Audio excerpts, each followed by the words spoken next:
Bonjour à tous et à toutes. Bonjour Église Évidence. Bonjour à vous qui nous suivez en ligne. J'espère que vous allez bien. Personne ne répond, vous n'allez pas bien du coup. Ah, super.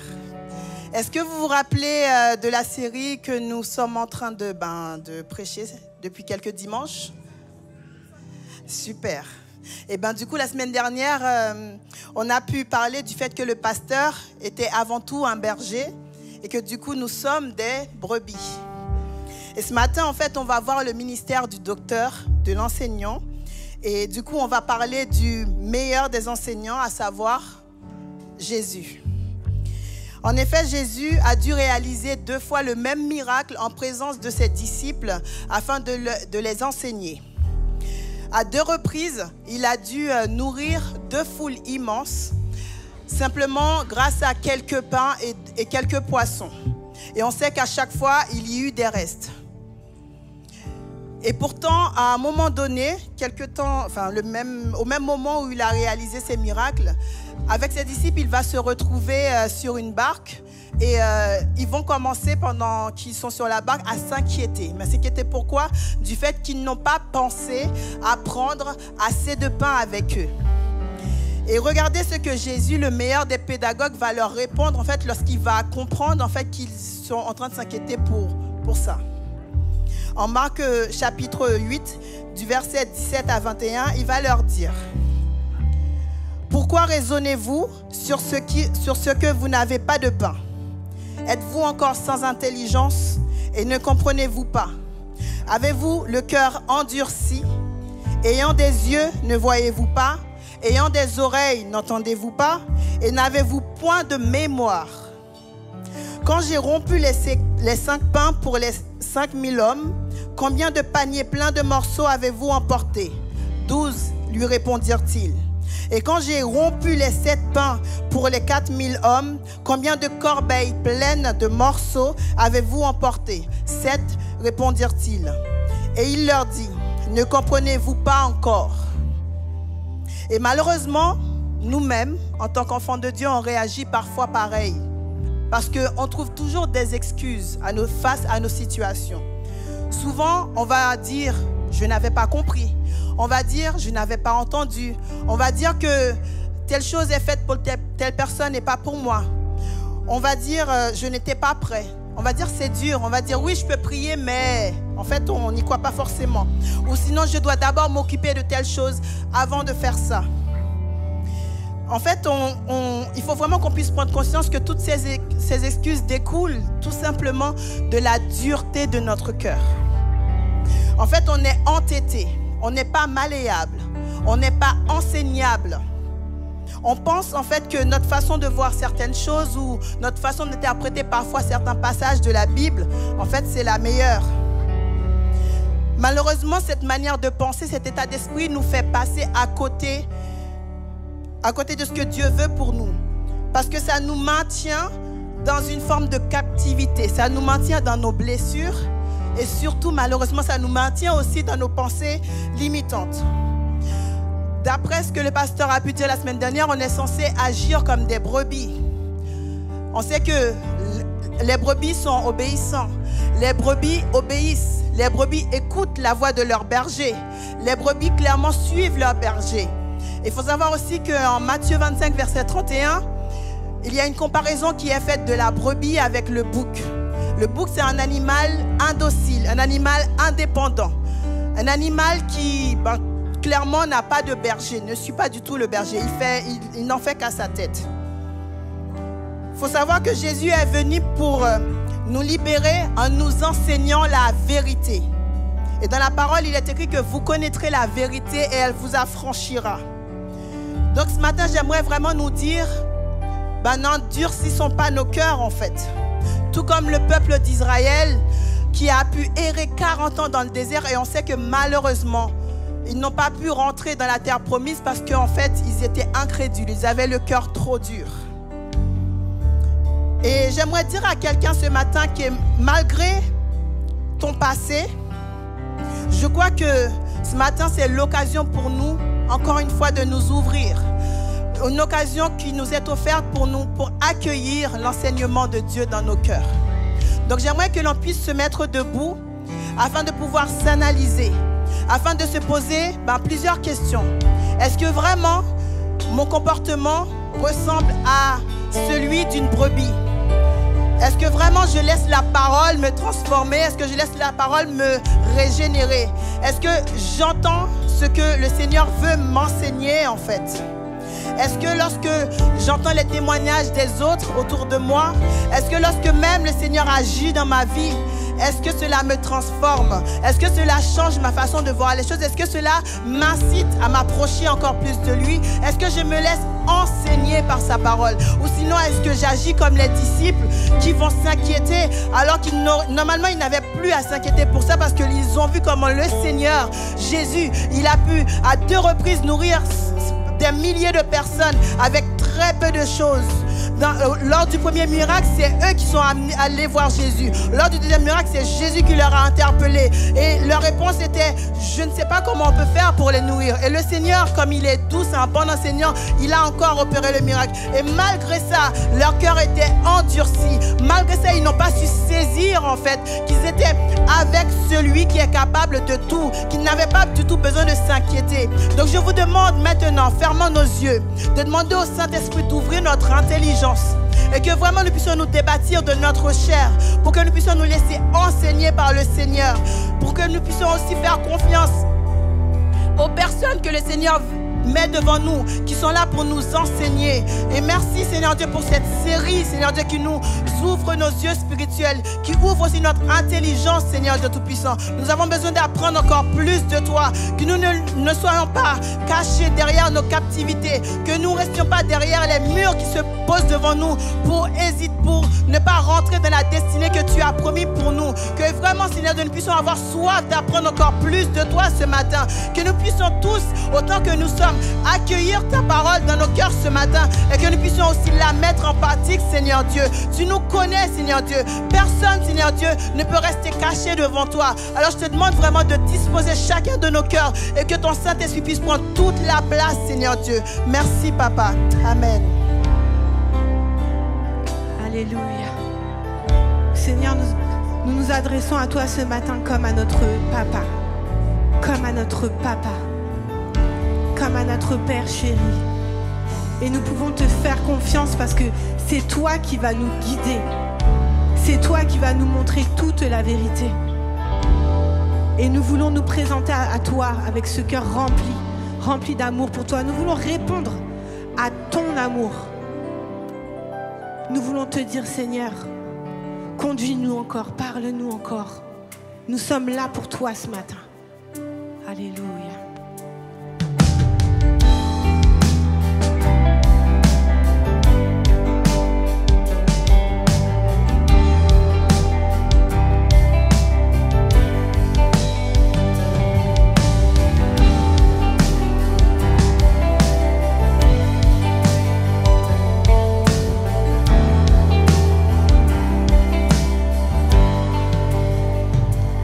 Bien avant le chant qui créa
qu'il y a quelqu'un qui a besoin d'appeler son Père ce matin.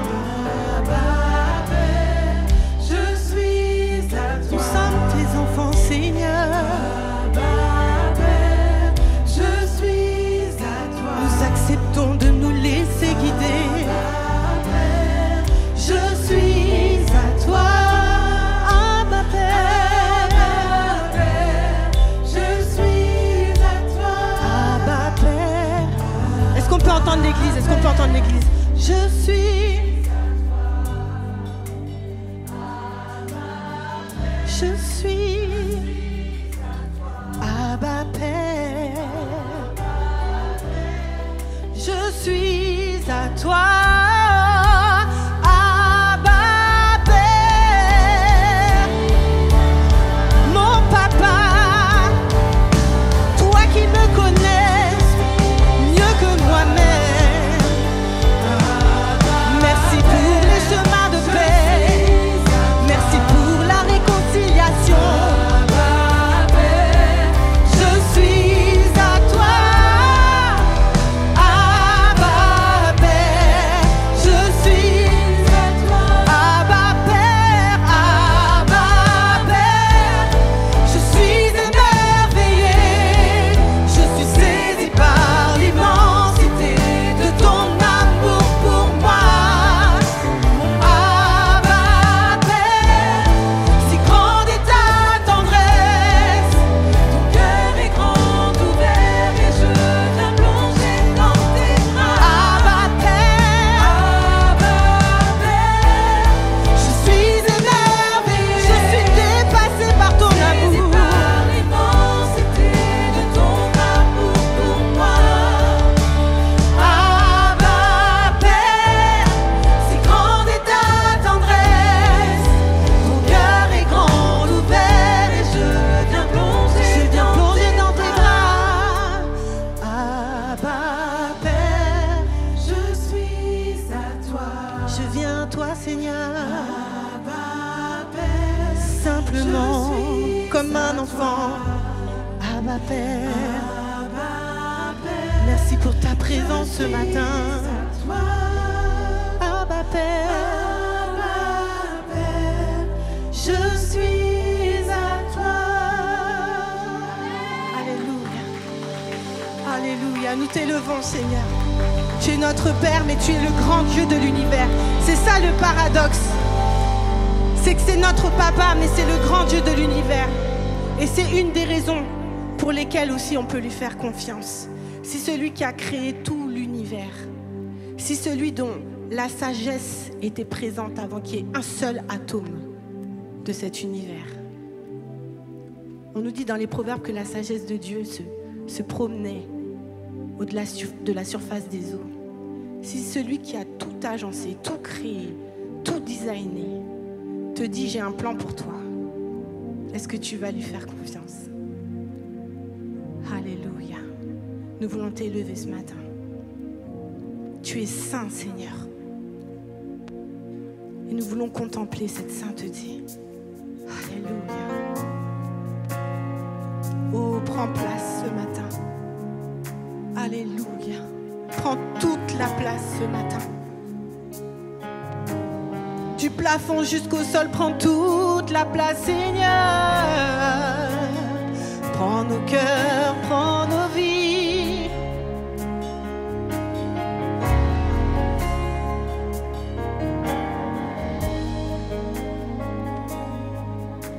Saint, Saint est le Seigneur. Toute la création t'invoque, Père. Digne est ton nom. Oui, nous t'adorons. Oh, majesté, saint est le Seigneur. Saint, saint, saint est le Seigneur.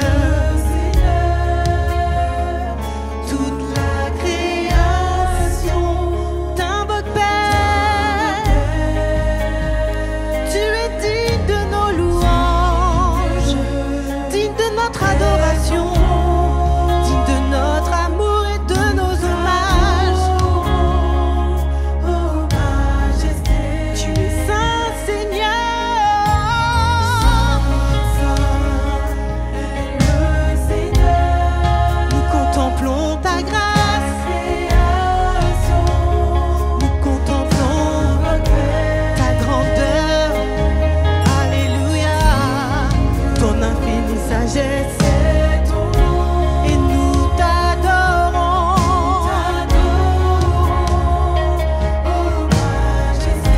tes paroles ce matin, Père, tes paroles, Saint, Saint est le Seigneur. Toute la création t'invoque, les mers et les océans, toutes les montagnes, les nuages, toute l'atmosphère, tous les êtres vivants t'adorent. Une dernière fois, nous disons Saint est le Seigneur. Alléluia, Alléluia. Toute la création t'invoque, Nous crions à ton nom, car il est vrai, il est puissant. Nous t'adorons et nous disons qu'il est merveilleux, il est merveilleux. Oh oui, merveilleux est notre Dieu. Tu es Dieu et tu fais de grands prodiges, nous élevons ton glorieux nom et nous sommes prosternés à tes pieds. nous t'adorons. Merveilleux notre Dieu, Seigneur des seigneurs, roi des rois, Adonai Elohim El Shaddai, nous t'adorons. Et tu fais de grands nous élevons ton nom. Alléluia, nous magnifions ton nom. Prosternés, nous t'adorons et nous disons merveilleux. Alléluia, tu es merveilleux notre Dieu. Tu es extraordinaire, nul n'est comme toi Seigneur. Mes mots sont faits pour te dire ma louange. Mes mots sont faits pour te dire tout mon amour. Tu es grand, tu es élevé. Merveilleux, nous t'adorons. Nous disons merveilleux, merveilleux est notre Dieu. Tu es Dieu et tu fais de grands nous élevons ton glorieux nom. Prosternés, nous t'adorons. Pendant qu'on préparait ces chants, le Seigneur me disait que si quelqu'un dans cette salle saisit que merveilleux est son nom,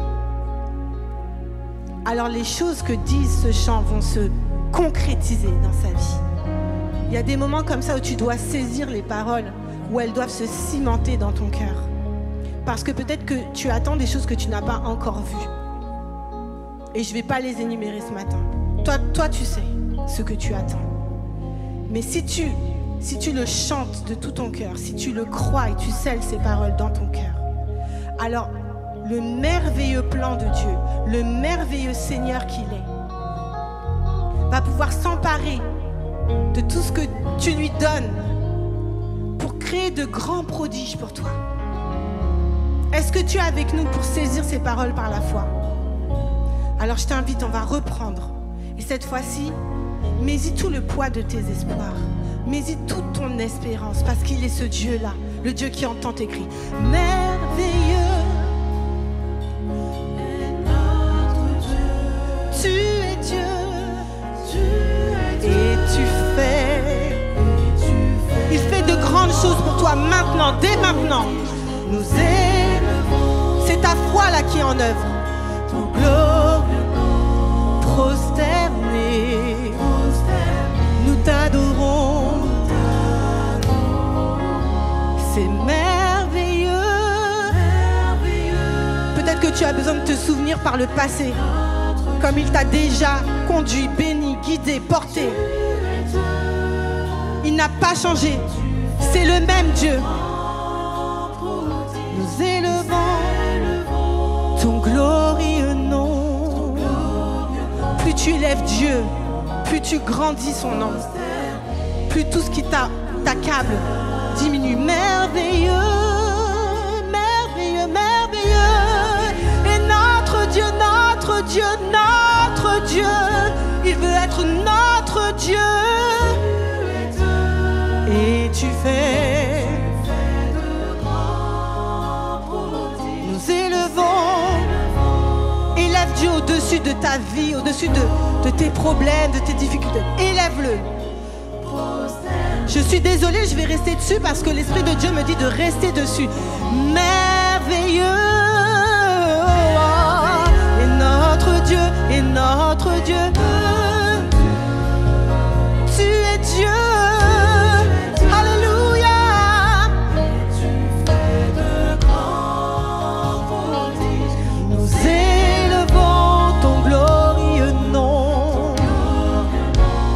Prosternés à tes pieds. Pendant que les musiciens continuent de jouer, c'est ton moment avec lui. Il est ton papa, il est ton Abba, et il est ce Dieu merveilleux. Le Seigneur a besoin de te parler ce matin, et tu as besoin de lui dire des choses. Nous élevons. Dieu t'attend ce matin, Dieu t'attend. Nous t'adorons, prosternés, nous t'adorons.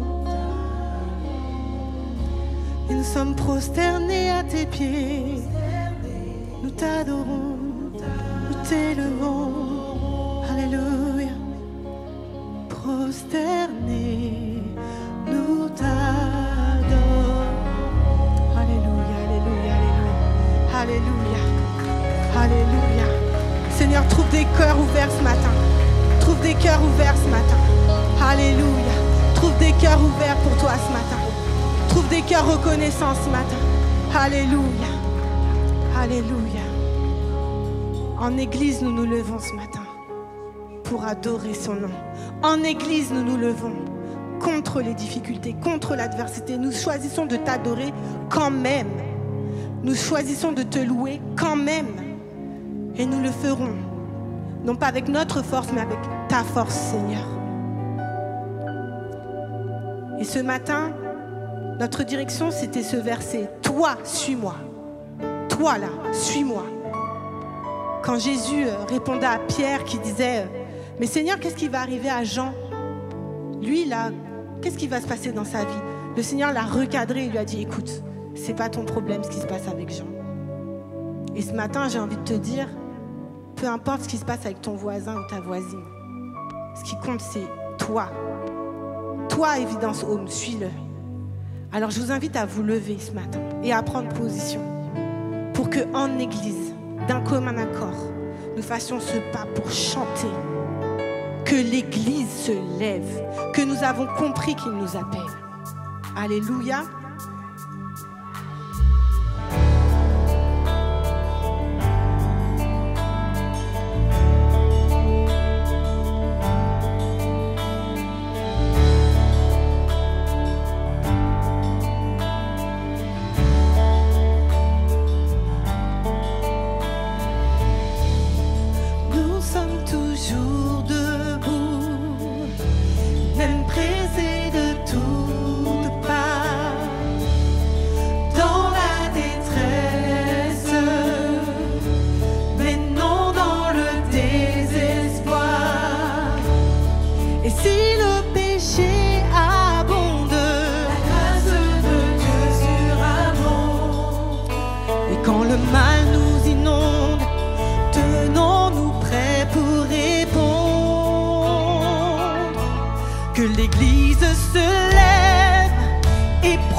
Au milieu des moqueries, de l'intolérance,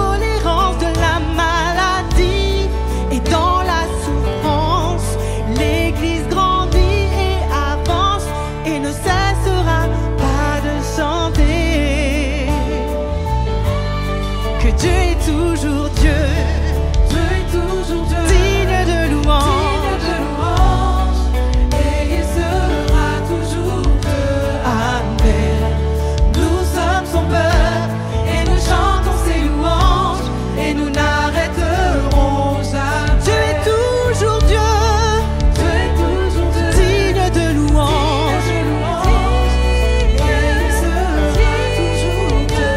Amen. Nous sommes son Nous peuple sommes son peuple et nous chantons ses louanges et nous et nous n'arrêterons. n'arrêterons jamais. Nous sommes toujours debout.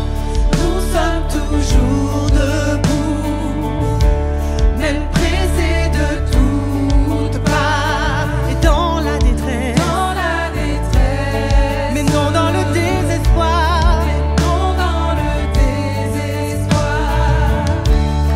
Et si le péché abonde, La grâce de Dieu surabonde. et quand le mal nous inonde, tenons-nous prêts pour répondre. L'Église se lève et proclame la vérité.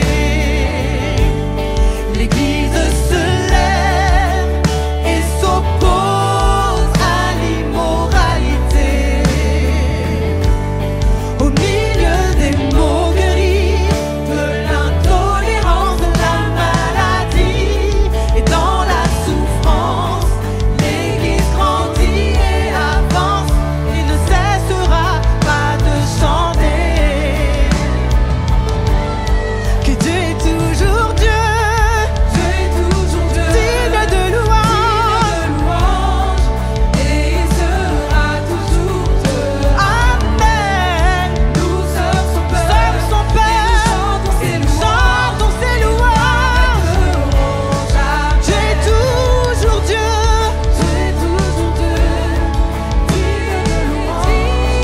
Et il sera toujours Dieu. Amen. Nous sommes son peuple et nous chantons ses louanges et nous n'arrêterons. Dieu est toujours le même Dieu.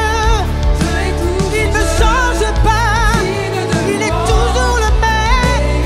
Il n'y a pas ombre de changement, pas ombre de variation. Nous sommes son peuple et nous chantons ses Nous louanges. sommes ton peuple, Seigneur. Alléluia. Est-ce que je peux entendre une clameur pour le Seigneur? Est-ce que je peux entendre une adoration pour le Seigneur? Est-ce que je peux entendre le peuple de Dieu ce matin? Gloire à toi, Seigneur Jésus.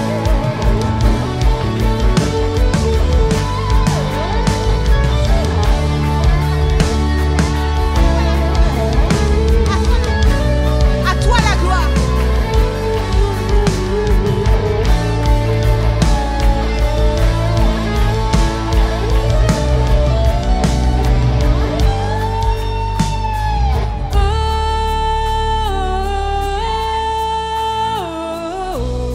Dans les pleurs, Seigneur, tu restes digne de louange.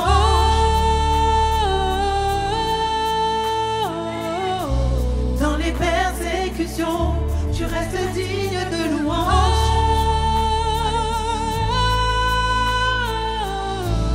Quand les amis s'en vont, tu restes digne de louange.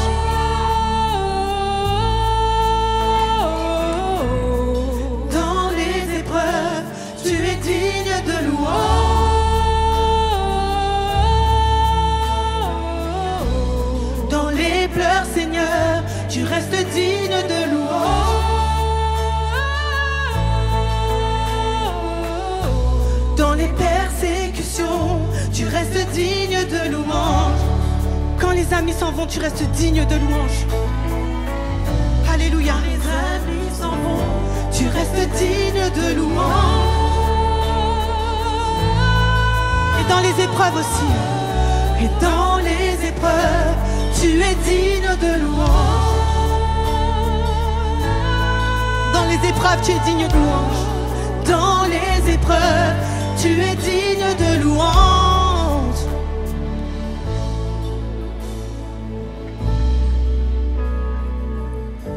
C'est la réponse de l'Église.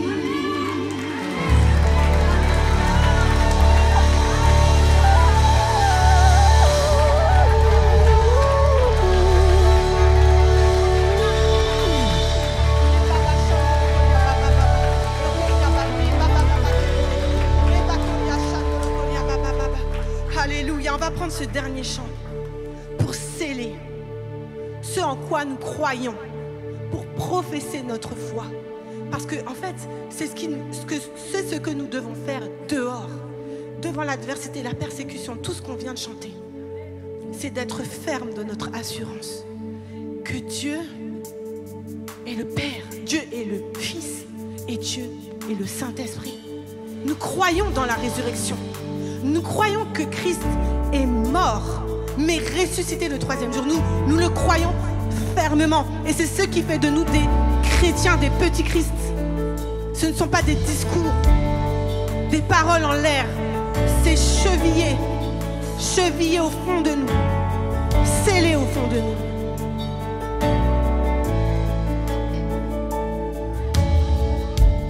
Notre Père éternel, toi qui as tout créé, Dieu tout-puissant, c'est par ton Saint-Esprit que Jésus fut conçu, Christ notre Sauveur. Oui, je crois en Dieu notre Père. Oui, je crois en Christ son Fils. Oui, je crois en ton Saint-Esprit, ô Trinité divine. Oui, je crois en la résurrection, que nous vivrons à jamais. Car oui, je crois dans le nom de Jésus. Alléluia, alléluia.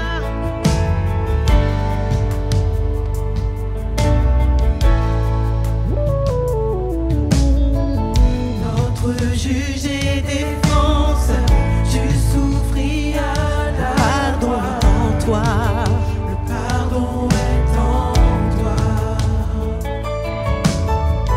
Descendu jusqu'aux ténèbres, tu es ressuscité, à jamais élevé.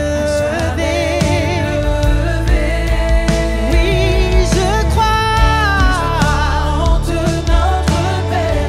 Oui, je crois en Christ son Fils. Oui, je crois en ton Saint-Esprit, ô Trinité divine. Oui, je crois à la résurrection, que nous vivrons à jamais. Oui, je crois. Est-ce qu'on peut affirmer ça ce matin? Oui, je crois. Oui, je crois en Dieu notre Père. Oui, je crois en Christ son Fils. Oui, je crois en ton Saint, ô Trinité divine. Je crois à la résurrection, que nous vivrons à jamais. Oui, je crois. Encore une fois. Oui, je crois.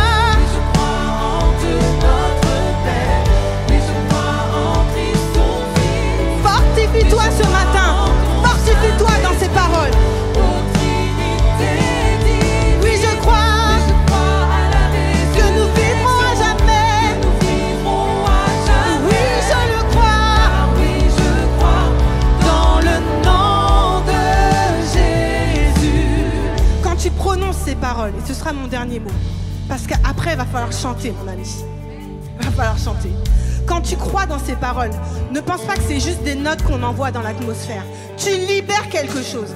Ta foi, en fait, est en train de sceller que tu acceptes le chemin, que tu acceptes la vie, que tu acceptes la vérité qui est en Jésus. Il est venu la donner, il a payé de sa vie pour cette vérité-là. Donc quand tu l'affirmes, tu ne peux pas l'affirmer à moitié. Tu peux pas, il n'y a pas de demi-vérité avec Christ. C'est blanc ou noir, c'est vrai ou c'est faux. Donc je t'encourage ce matin. Si tu n'arrives pas à chanter les paroles, tu les parles, tu les scandes. Mais là, j'ai besoin d'un rugissement ce matin. Alléluia. Et c'est pas moi qui ai besoin en réalité. C'est le Père qui vous appelle ce matin. Oui, je crois, oui, je crois. Oui, je crois. Oui, je crois. Ô Trinité divine. Oui, je crois que tu vivras jamais. Oui, je crois. Oui, je crois.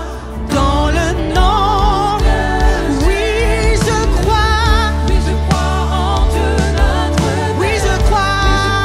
En Christ son Fils. Oui, je crois en ton Saint-Esprit. Trinité divine. Oui, je crois. Oui, je crois à la résurrection. Que nous vivrons. Vivrons à jamais. Car oui, je crois Dans le nom de Jésus.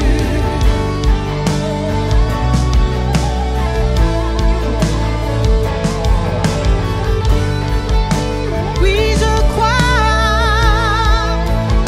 Je dis oui, je crois en lui.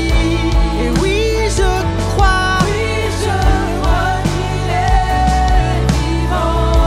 Et oui, je crois.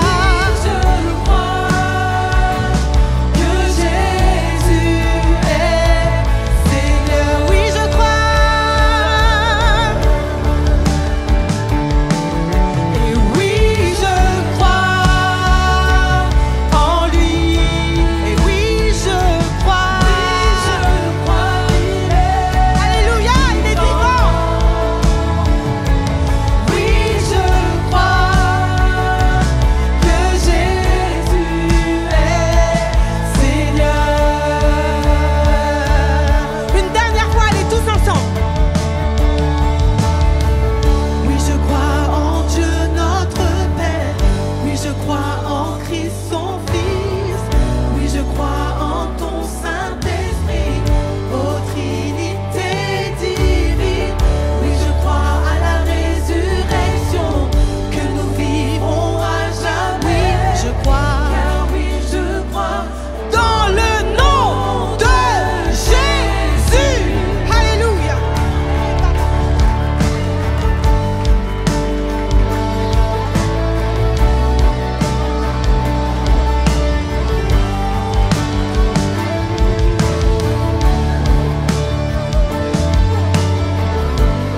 Alléluia. On peut acclamer le Seigneur encore une fois. On peut continuer à adorer, même si la louange arrête de chanter.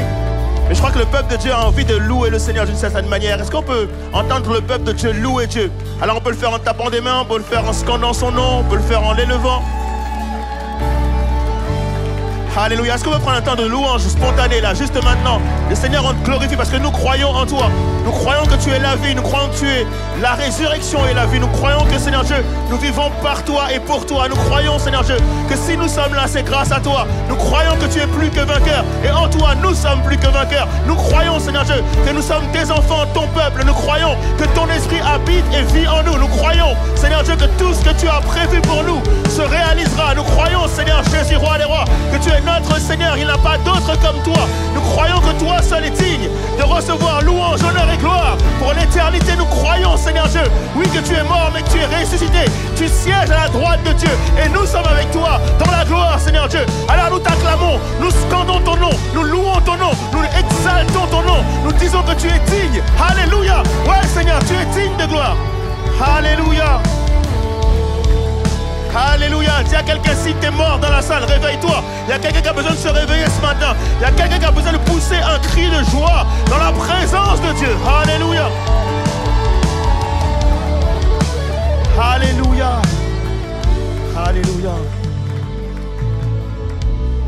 Alléluia. On peut prier maintenant pour recevoir ensemble. Alléluia. Seigneur, merci pour ce temps de louange. Et nous croyons que la louange, elle est prolongée par la prédication, Seigneur Dieu. Alors que tu vas nous parler, Seigneur Jésus, on veut juste dire que nous sommes disponibles, nous sommes disposés à te recevoir. Nos cœurs sont ouverts, Seigneur Dieu. Et s'il y a encore quelques personnes qui sont peut-être captives ce matin, nous te prions, Père, que tu ouvres les cœurs. Nous te prions que ta semence puisse être déposée dans les cœurs, que tu puisses l'arroser, Seigneur Jésus, et qu'elle puisse donner du fruit, Père éternel. Que l'on soit tous comme un arbre planté près d'un courant d'eau, capable de donner son fruit en sa saison, Seigneur Dieu. Et dont le feuillage, Père éternel, ne se flétrit point. Aide-nous, Seigneur Dieu, à garder nos regards, fixer nos regards sur ta parole, à ne pas s'en détourner, Seigneur Dieu, afin que, Seigneur Jésus, nous puissions te ressembler chaque jour de plus en plus. Seigneur, que tu puisses nous parler, que l'on puisse t'écouter et que l'on puisse appliquer au nom de Jésus-Christ. Amen et amen. Alléluia. Prenez place, les amis.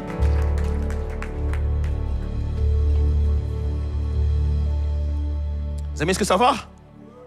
Ouh là là. Ça va ou pas?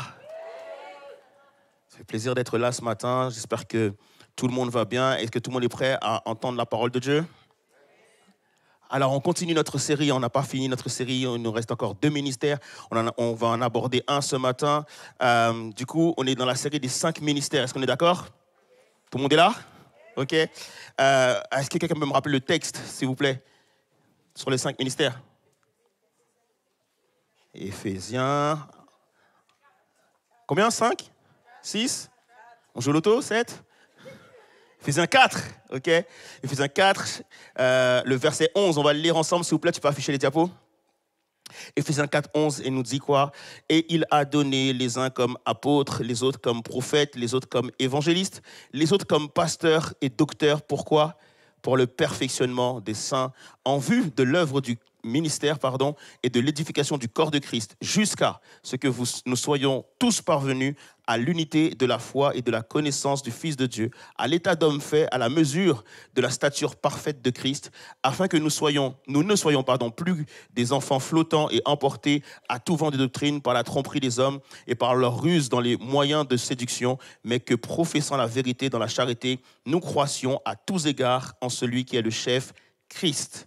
On va lire un autre verset aujourd'hui c'est 1 Corinthiens 12, le verset 28-29. Et Dieu a établi dans l'Église, premièrement des apôtres, secondement des prophètes, troisièmement des docteurs. Ensuite, ceux qui ont le don des miracles, pour ceux qui ont les dons de guérir, de secourir, de gouverner, de parler diverses langues. Tous sont-ils apôtres, tous sont-ils prophètes ou tous sont-ils docteurs? Point d'interrogation, on s'arrête là. Amen. Docteur, ça signifie enseignant. Et donc, du coup, on va voir le ministère de l'enseignant aujourd'hui. C'est un ministère, justement, c'est peut-être sur les 5 ministères dont il est question dans Éphésiens 4 et 1 Corinthiens, c'est le ministère peut-être le plus méconnu. C'est aussi pour ça que très rarement, vous allez entendre quelqu'un dire « j'ai reçu le ministère de l'enseignement ». Souvent, vous entendez des gens peut-être dire ouais, je pense avoir reçu le ministère pastoral, ou je pense être un évangéliste, ou je pense être, alors peut-être apôtre, c'est peut-être un peu grand pour certains. Donc du coup, voilà, en général, on va souvent entendre pasteur, on va souvent entendre évangéliste, on va entendre aussi prophète, mais très rarement, on entendra le ministère d'enseignant. D'autant plus que beaucoup de personnes pensent que justement, comme c'est mis dans Éphésiens 4, 11, à la suite justement du ministère pastoral, certains pensent que ce sont 2 ministères combinés. Que du coup, le ministère d'enseignant n'existerait pas, qu'en réalité, un enseignant serait un pasteur. Un enseignant serait un pasteur, en gros, un pasteur serait pasteur et enseignant en même temps. Cependant, lorsqu'on lit dans 1 Corinthiens 12, le verset 28-29, on se rend compte qu'effectivement, le ministère d'enseignant est un ministère à part entière. Et que du coup, effectivement, Dieu donne à son Église aussi le ministère d'enseignant. Et on va voir en quoi ce ministère peut être spécifique et qu'est-ce qu'il peut effectivement apporter justement à une Église. Qu'est-ce qu'un enseignant du coup? Un enseignant, en fait, dans le texte biblique qui est écrit en grec, c'est le terme didaskalos que l'on retrouve pour le mot enseignant, qui signifie donc du coup maître ou professeur. En fait, l'enseignant, c'est celui qui enseigne des choses de Dieu, c'est-à-dire que c'est quelque chose de surnaturel, de quelque chose de spirituel que l'enseignant. C'est pas juste quelqu'un qui comprend les Écritures, parce que de manière humaine aussi, on peut tout à fait aussi comprendre les Écritures, mais c'est quelqu'un qui va recevoir quelque chose sur les Écritures et qui va être en mesure de pouvoir l'expliquer. Souvent, on parle du terme réma, par exemple, dans la parole de Dieu. C'est souvent en fait l'enseignant qui, à force de lire, qui à force de comprendre, va souvent en fait être capable d'expliquer un certain nombre de choses. Et l'enseignant, en fait, son but, pourquoi une église a besoin d'un enseignant, c'est parce que justement, l'enseignant est capable de rendre accessibles les choses qui sont complexes. Est-ce qu'on est d'accord que dans la parole de Dieu, il y a des choses qui sont complexes? Des choses qui sont dures à comprendre. C'est d'ailleurs pour ça que beaucoup d'entre nous ont du mal parfois à lire la parole de Dieu de manière continue, parce que justement, lorsque tu tombes sur quelque chose de complexe, tu cherches à comprendre, tu ne comprends pas, ça peut être effectivement décourageant. Mais l'enseignant, en fait, expose clairement les choses qui sont complexes, qui sont parfois cachées, parfois qu'il y a certains qui trésors dans la parole de Dieu qu'on ne comprend pas, et l'enseignant est capable de les expliquer. En fait, il faut savoir que, par exemple, en Israël, avant la venue de Jésus, ce qui se passait, c'est que lorsque quelqu'un avait besoin qu'on puisse... Non, lorsqu'il y avait un jour qui s'appelle le jour de grâce, le jour du grand pardon. Et justement, ce jour-là, il y avait un rite particulier où justement, il était question de prendre 2 boucs et d'en prendre un, en fait, et de dénoncer justement sur l'un les péchés du peuple d'Israël et de le renvoyer dans un endroit qui s'appelle Azazel, quelque part un lieu lointain, un lieu inconnu, et de prendre le second bouc, de prier aussi et de le sacrifier pour le pardon des péchés du peuple. Et donc, du coup, c'était une pratique qui se faisait justement en Israël. Et donc, à un moment donné, à cause de la persécution, ce qui se passe, c'est que... Je ne vais rien dire. Ça m'a perturbé, mais je ne vais rien dire. Ce qui se passe, c'est qu'à cause de la persécution, notamment dans le livre des Hébreux, justement, à cause d'une persécution, certaines personnes chrétiennes avaient tendance à vouloir retourner au judaïsme. À cause d'une incompréhension, à cause d'un manque de connaissances, etc. Et donc, du coup, l'écrivain du livre des Hébreux va justement nous reprendre cette image, en fait, qui se passe dans l'Ancien Testament, et va leur dire, écoutez, qu'est-ce que vous voulez faire? Vous voulez retourner encore dans les pratiques, justement, de l'Ancien Testament, alors que vous avez été sauvés par grâce et que vous appartenez à Christ? Ne comprenez-vous pas que finalement, Jésus-Christ, qui est mort à la croix, c'est finalement ce bouc sur lequel on a mis les péchés du peuple et qu'on a renvoyé, justement, à Azazel? Ne vous rendez pas compte que Jésus-Christ n'est pas mort, justement, sur terre juive, mais il est mort à Golgotha, en dehors, justement, des murs de Jérusalem? Ne comprenez-vous pas par cette image que Christ a pris sur ses épaules vos péchés et les a emmenés au loin, et que ce même Jésus, c'est aussi ce second bouc, en fait, sur lequel qu'on a sacrifié pour le pardon de vos péchés? Ne vous rendez pas compte, en fait, que finalement vous avez été lavés, vous avez été pardonnés, vos péchés étaient renvoyés loin, et vous voulez quitter, en fait, cet évangile-là? En fait, il leur fait comprendre que vous avez gagné beaucoup plus. Et lorsque justement on a une compréhension des choses, lorsqu'on comprend les choses, ça nous permet en fait d'être affermis justement dans notre foi. Et le peuple justement a pu être affermi parce qu'il y a un enseignant qui a pu leur expliquer en fait certaines vérités qu'ils connaissaient, mais qui n'avaient pas compris en fait le but de tout ça. L'enseignant est là pour leur expliquer tout ça. Ça, le rôle de l'enseignant, c'est le fait d'expliquer. Est-ce qu'on est d'accord avec ça ou pas? Est-ce que vous suivez? Ok? Et donc du coup, effectivement, dans ce ministère a été souvent un ministère combiné. Par exemple, dans l'Ancien Testament, vous allez avoir des prophètes enseignants, notamment en Ésaïe, notamment en Jérémie. Ce sont des prophètes qui non seulement prophétisent, mais enseignent, écrivent, etc., etc. Vous allez avoir des rois enseignants, c'est-à-dire des rois comme David, qui va effectivement avoir un sacerdoce royal, mais qui en même temps va écrire des psaumes. Vous allez avoir Salomon, qui a un sacerdoce royal aussi, mais qui en même temps écrit, qui a une certaine sagesse, qui a une certaine connaissance et qui écrit des choses. Et donc, du coup, il a cette double fonction. Mais dans le Nouveau Testament, vous allez avoir aussi des apôtres qui sont en même temps enseignants. Paul est un apôtre, mais en même temps il est enseignant.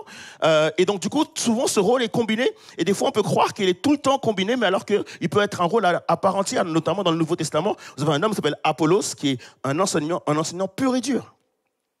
Donc du coup, effectivement, ce ministère existe. Et si j'en parle ce matin, et si on parle des 5 ministères, c'est parce que souvent, en fait, il y a des gens qui ont reçu un ministère de la parole de Dieu, qui ont reçu un ministère dans l'Église, et qui n'est pas activé du fait qu'il n'est pas reconnu. Et c'est important justement de le reconnaître parce qu'en fait, il faut qu'il soit activé. Pourquoi? Parce que c'est une vraie bénédiction dans une église lorsque nous avons un enseignant. Est-ce qu'on est d'accord avec ça ou pas? Donc du coup, l'enseignant, son ministère, son rôle, c'est que c'est pas quelque chose de naturel. En fait, tu peux pas dire parce que quelqu'un est prof qu'il peut être enseignant. Est-ce que vous comprenez ce que je veux dire? C'est pas quelque chose de juste naturel. C'est pas juste avoir la capacité de comprendre la parole de Dieu. C'est surtout avoir la capacité surnaturelle de la parole de Dieu, d'avoir une révélation dans la parole de Dieu. Et être capable d'expliquer les Écritures de manière simple pour que les gens aussi puissent saisir et puissent aussi le comprendre. Donc la connaissance que donne le docteur, la connaissance que donne l'enseignant, en fait, le but de l'enseignant, c'est d'amener de la connaissance dans l'Église, ok? Et la connaissance qui est amenée par l'enseignant, en fait, c'est pas forcément une connaissance théologique, mais c'est aussi, en plus d'une connaissance théologique, souvent le cas de révélation, en fait, que lui sont donnés par le Saint-Esprit pour expliquer justement certains passages qui peuvent non seulement être compliqués, mais dont l'Église a besoin de recevoir, en fait, cet enseignement-là pour grandir, pour pouvoir aller plus loin, et parfois pour sortir de certaines captivités. Très souvent, en fait, on croit que c'est le pasteur qui amène. Oui, c'est le pasteur qui amène quelque part la vision dans l'église. Mais très souvent, en fait, la manière dont l'église sert Dieu, la manière dont l'église loue Dieu, la manière dont l'église va prier Dieu, même les tenues vestimentaires parfois dans une église sont liées à l'enseignement. En fait, la pratique dans l'église sont souvent liées à l'enseignement. Le fait de prendre du temps avec le peuple de Dieu pour leur expliquer un certain nombre de choses, pour leur expliquer un certain nombre de démarches, de marches à suivre, c'est souvent dû à l'enseignement. Donc, un enseignant se doit de toujours progresser dans la parole de Dieu. Ok? Est-ce que vous êtes d'accord avec ça ou pas? Dans le sens où il doit toujours chercher, il doit toujours fouiller, il doit toujours creuser la parole de Dieu pour y trouver des pépites. Et c'est pour ça qu'en général, lorsque tu aimes chercher, lorsque tu aimes fouiller, moi j'ai connu beaucoup de personnes comme ça qui aimaient chercher dans la parole de Dieu, qui aimaient fouiller, qui aimaient venir me voir, ouais, écoute, j'ai trouvé ça, j'ai compris ça, qu'est-ce que tu en penses, qui aimaient partager, qui aimaient édifier, etc., etc. Souvent, en fait, ce sont des personnes qui sont activées par le désir d'enseigner, le désir d'expliquer la parole de Dieu. Et comme dans les églises, on ne reconnaît pas ce ministère, cette personne-là ne va pas forcément voir ça comme un ministère. Et donc, du coup, très souvent, il va se dire, je ne sais pas prêcher, donc je ne suis pas pasteur, donc je ne vois pas, je refuse quelque part mon ministère, je ne le vois pas, je n'en suis pas conscient, parce que je ne sais pas faire comme un apôtre, je ne sais pas faire comme un prophète, je ne sais pas faire comme un évangéliste, et je me rends compte que finalement mon rôle n'est pas reconnu dans une assemblée, et donc du coup ce sont des ministères qui sont très souvent en sommeil. Et si on amène justement cette série sur les 5 ministères, les amis, est-ce qu'on est d'accord que c'est pour réveiller les ministères? C'est pour voir les ministères, en fait, ne plus être en sommeil ni en veille, mais voir les ministères vraiment actifs dans une église. Le plus grand des enseignants, c'est Jésus. Vous avez le droit de dire Amen. Le plus grand des enseignants, c'est Jésus. Et vous allez souvent voir que Jésus, lorsque justement il enseigne, il va souvent prendre des textes, des exemples, des modèles dans l'Ancien Testament pour pouvoir justement expliquer certaines choses. Et souvent, Jésus va dire, vous avez entendu que, mais moi, je vous dis que. Vous voyez, c'est souvent l'expression, justement, de Jésus, de pouvoir venir et expliquer, justement, un certain nombre de choses. Jésus utilise énormément de paraboles, d'images, de pédagogie, de répétition, justement, pour pouvoir expliquer quelque chose. À votre avis, pourquoi Jésus fait ça? C'est parce que, en fait, Jésus ne veut pas que le peuple reste dans l'ignorance. Et ça, c'est un vrai fait dans les églises. Beaucoup de gens aiment à rester dans l'ignorance. Et c'est quelque part, ça peut même s'expliquer de manière historique. Dans le sens où, dans nos églises, en fait, on nous a souvent fait comprendre que ceux qui doivent savoir sont ceux qui sont à la tête de l'église. Mais que le reste des gens n'ont comme pas besoin de savoir. Ils n'ont qu'à suivre. Et bien que la Bible parle de berger et de brebis, et que les brebis effectivement doivent suivre le berger, mais ça ne veut pas dire que les brebis manquent de connaissances. D'ailleurs, c'est précisé dans la parole de Dieu justement que c'est souvent par manque de connaissances que la brebis peut avoir du mal à suivre le berger. Que finalement, la brebis a besoin de connaître le berger pour pouvoir le suivre. Donc du coup, ça ne veut pas dire qu'une brebis doit manquer de connaissances. Or, historiquement, on nous a toujours fait comprendre que ce sont les prêtres, les évêques, les pasteurs, les docteurs, les apôtres, tout ça, c'est eux qui doivent connaître. Et que le petit peuple, finalement, doit simplement suivre. Et donc, du coup, ça amène le peuple à une forme de religiosité. À être que des suiveurs, à être... dès qu'ils ont besoin de quelque chose, il faut qu'ils aillent toquer à la porte de quelqu'un qui sait. Et qu'ils admettent que, justement, moi, je ne sais pas. Et j'ai très souvent entendu dans les églises, justement, les gens dire, ouais, mais ça c'est pour les pasteurs, c'est pas pour nous. Nous, on ne sait pas. Est-ce que ce matin, on peut refuser ça, les amis? On peut refuser cette mentalité. On peut refuser cette fausse compréhension des choses et se dire que non, le peuple de Dieu doit savoir. Le peuple de Dieu doit connaître. Le peuple de Dieu doit être instruit. Est-ce qu'on est d'accord avec ça ou pas? Et c'est justement, en fait, le cœur de l'enseignant de se dire que oui, en fait, le peuple de Dieu doit savoir. Et lorsqu'il y a des enseignants dans une église, très souvent, ça ouvre des écoles bibliques, même dans l'église. Pourquoi? Parce que l'enseignant va s'attacher justement à ce que le peuple puisse savoir. Et se dire que, mais non, dans l'église, on a des enfants, on a des adolescents, on a des jeunes, on a des jeunes adultes, on a des aînés, etc. Et tout cela, en fait, doivent savoir, pas seulement en fonction de leur âge, mais aussi en fonction de leur temps de conversion, en fonction de leur compréhension de la Bible. Et un enseignant va souvent se dire à un pasteur, écoute, il faut qu'on ouvre plusieurs classes. Pas uniquement le dimanche, les gens ils viennent à l'église le dimanche, mais cependant dans la semaine, qu'est-ce qu'ils apprennent? Est-ce qu'ils ont le temps justement d'avoir un enseignement qui puisse leur permettre d'apprendre un certain nombre de choses parce que le peuple doit grandir? Est-ce qu'on est d'accord avec ça ou pas?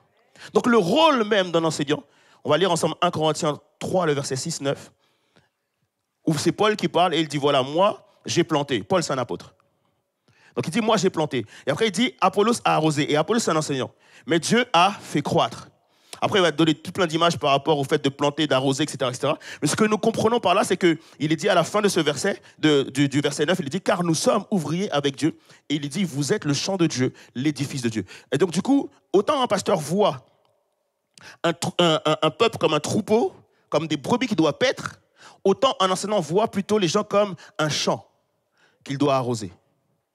Son but, justement, c'est d'amener la connaissance. Son but, c'est d'arroser, arroser encore, pour que cela puisse pousser, pour que cela puisse croître. Et un enseignant est content lorsqu'il voit, en fait, chaque enfant de Dieu comprendre encore mieux les Écritures. Est-ce qu'on est d'accord ça ou pas? Apollos, donc, du coup, est un enseignant. Et on va voir justement les traits de caractère d'Apollos qui nous prouvent vraiment qu'il est enseignant. Donc, c'est Acte 18, versets 24-28, où il est dit, un juif nommé Apollos, originaire d'Alexandrie, homme éloquent et versé dans les Écritures, vint à Éphèse. Il était instruit dans la voie du Seigneur et fervent d'esprit. Il annonçait et enseignait avec exactitude ce qui concerne Jésus, bien qu'il ne connaisse que le baptême de Jean. Donc, il nous a présenté un homme, justement, qui est éloquent, qui est versé dans les Écritures. C'est un gars qui cherche, c'est un gars qui fouille, c'est un gars qui veut connaître, c'est un gars qui cherche les pépites. Et du coup, lorsqu'il les a, en fait, il est dit qu'il est enseigné avec exactitude les choses concernant Jésus. Mais cependant, juste après, il est dit, il se mit à parler librement dans la synagogue. Aquilas et Priscille, l'ayant entendu, le prirent avec eux et lui exposèrent plus exactement la voie de Dieu. Là, c'est un enseignant qui enseigne avec exactitude les choses concernant Jésus. Mais cependant, lorsqu'il doit lui-même être enseigné, il ne refuse pas l'enseignement. Il est malléable. Il veut continuer à être enseigné. Et on ne peut pas être un enseignant si on n'est pas enseigné. On ne peut pas être enseignant si on ne grandit pas nous-mêmes. Et donc on voit que Apollos, non seulement il est capable d'enseigner, mais en même temps, il est capable aussi de recevoir, d'accueillir pour encore mieux enseigner. Est-ce qu'on est d'accord avec ça ou pas? Comme il voulait passer en Archaïe, les frères l'y encouragèrent et écrivirent aux disciples de bien le recevoir. Ça, c'est très important. En fait, c'est pas un apôtre, c'est pas un pasteur, c'est pas justement, peut-être même pas un prophète, etc. Mais cependant, on dit que l'Église, les disciples demandent à ce qu'il soit bien reçu. Parce que c'est important d'accueillir un ministère comme il se doit. Si on n'accueille pas le ministère, qu'est-ce qui se passe? On le tue. Et donc, du coup, c'est important, justement, d'accueillir, d'encourager un ministère, et particulièrement celui-ci, le ministère d'enseignant. Et quand il fut arrivé, il se rendit par la grâce de Dieu très utile à ceux qui avaient cru. C'est-à-dire qu'il se rendit très utile à ceux qui savent déjà. Ceux qui croient, c'est ceux qui savent, on est d'accord? Et donc, il se rend utile à ceux qui savent déjà. C'est-à-dire qu'effectivement, moi, en tant que chrétien, effectivement, il y a des choses que je sais. Mais il y a plein de choses que je ne sais pas. Est-ce qu'on est d'accord? Et donc, du coup, il faut aussi un enseignant capable de nous enseigner ce qu'on ne sait pas. Ce qui ne se voit pas tout de suite. Ce qu'on ne comprend pas tout de suite. Il nous faut effectivement des enseignants capables de pouvoir les enseigner. Et donc, du coup, il se rendit très utile. Car il réfutait vivement les Juifs. Ça ne veut pas dire qu'il ne voulait pas voir les Juifs, non. C'est les enseignements des Juifs qu'il réfutait en public, du coup. Okay, donc, tout ce qui était par rapport à la circoncision, etc., etc. Et ensuite, démontrant par les Écritures que Jésus, est le Christ. Démontrant par les Écritures. En fait, c'est ça un enseignant. C'est quelqu'un qui ne se sépare jamais de sa Bible. C'est quelqu'un qui cherche à connaître les choses de Dieu et qui veut absolument les enseigner. Et on est d'accord que prêcher, comme le fait un pasteur, c'est proclamer. Mais celui qui enseigne, il ne fait pas que proclamer, il explique. L'enseignant est d'abord préoccupé par le besoin de connaissance du peuple. Ce qui fatigue un enseignant, c'est que le peuple ne connaît pas. Proverbe 19, verset 2. Proverbe 19, verset 2 nous dit « Le manque de science n'est bon pour personne. Et celui qui précipite ses pas tombe dans le péché. » le manque de science, le manque de connaissance, le manque de sagesse n'est bon pour personne. Et moi, je ne sais pas pour vous, mais j'ai déjà rencontré tellement de gens qui acceptent le fait de ne pas savoir.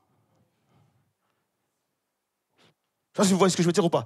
Qui acceptent le fait de ne pas avoir à faire d'efforts pour savoir. Et qui ne savent pas et qui considèrent ça comme pas grave. Mais le texte est clair là, qui te dit que finalement, lorsque tu ne sais pas, ça précipite tes pas dans le péché. Le péché, ce n'est pas simplement le fait de pécher, mais c'est d'amener justement à la mort. Le problème, c'est que souvent, en fait, très souvent, lorsque les gens tombent dans le péché, peut-être à cause de la honte, de la culpabilité, on ne va pas forcément oser dire, on va pas forcément aller voir. Et des fois, en fait, on est tout seul dans ces péchés. Je vous encourage, les amis, si jamais vous êtes tombé et vous avez un souci par rapport à ça, n'hésitez pas à aller voir. Proverbe 1, verset 4. Il est dit, pour donner aux simples du discernement, aux jeunes hommes de la connaissance et de la réflexion. L'importance de l'enseignement et de permettre justement à quelqu'un qui est simple de parvenir, d'arriver à la connaissance. Et c'est exactement ce que les 7 ministères doivent faire, amener chacun à la stature parfaite de Christ. Le pasteur t'amène justement à ressembler à Jésus. L'enseignant t'amène à la connaissance de Jésus. Qui il est, qu'est-ce qu'il a fait et pourquoi il l'a fait. Comprends en fait et t'amène à parvenir à la connaissance de la personne de Jésus-Christ.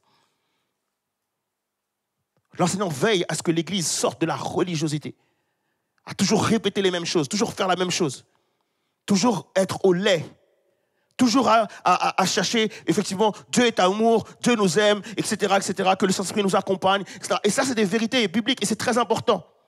Mais est-ce qu'on est d'accord qu'à un moment donné, l'Église doit, à un moment donné, aspirer à la viande? C'est-à-dire que ce serait bon, à un moment donné, que je mange de la viande, que j'arrête d'être dans le lait, que j'arrête d'être dans simplement le b.a.-ba, le strict minimum, mais que je puisse accéder à un savoir plus grand. Hébreux 6, verset 1 nous dit, c'est bien ce matin, on lit beaucoup la Bible, c'est bien. Hébreux 6, verset 1 nous dit, retenez ces versets, c'est pourquoi ne nous attardons pas aux notions élémentaires de l'enseignement relatif à Christ. Ne nous attardons pas aux notions élémentaires. C'est bon pour un temps. C'est bon pour un temps lorsque tu es jeune converti, tu as besoin de savoir que Jésus t'aime. Tu as besoin de savoir que Jésus t'a choisi. Que tu as besoin de savoir que Jésus t'apprécie, t'aime tel que tu es, mais ne veut pas que tu restes comme tu es.